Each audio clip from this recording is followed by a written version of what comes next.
Une archive, qu'est-ce qu'une archive? Comment créer une archive? Donc tout d'abord, qu'est-ce qu'une archive? Une archive est un fichier. Ici, c'est un exemple d'archive, dossier.zip. Ici, ce n'est pas une archive.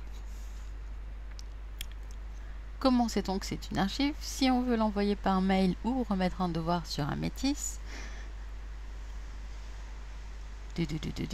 si j'essaye de faire glisser mon dossier, il me fait erreur de connexion.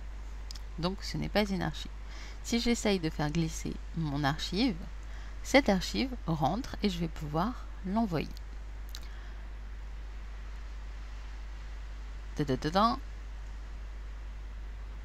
Voilà, elle se met bien en place, je peux l'enregistrer. Maintenant, comment faire une archive?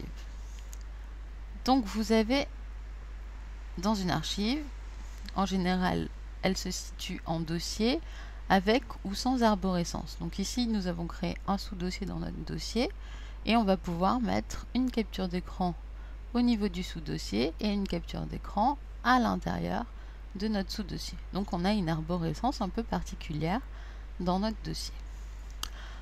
Une fois qu'on a ce dossier, pour le créer sous Windows, notre archive, vous allez utiliser le menu contextuel donc par clic droit et vous allez chercher à l'intérieur comment on peut l'intégrer en archive. Donc soit c'est un logiciel particulier, donc là vous avez ici Isarc qui vous permet de add to zip, sachant que zip est une extension d'archive compressée.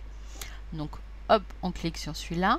Sinon vous avez compressé directement ou archiver ou plein d'autres possibilités, donc ça dépend de votre Windows.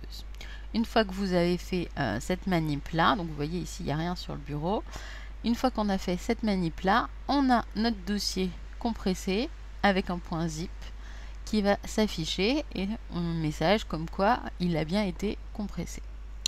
Sous Mac, c'est un peu la même chose.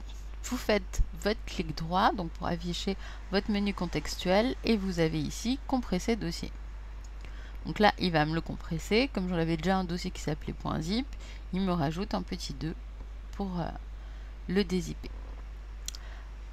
Pour extraire l'ensemble, donc vous avez toujours par menu contextuel la possibilité d'avoir sous Windows extraire, extraire tout, dézipper, un archivé, etc.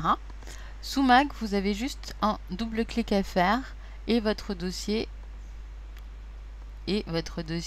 voilà, il est un peu long, et votre dossier va se décompresser et vous voyez que j'ai bien ma capture d'écran qui est en dehors de mon sous-dossier, ma capture d'écran qui est dans mon sous-dossier qui va se désarchiver, donc je n'ai rien perdu de l'ensemble de mon arborescence. Voilà pour les archives.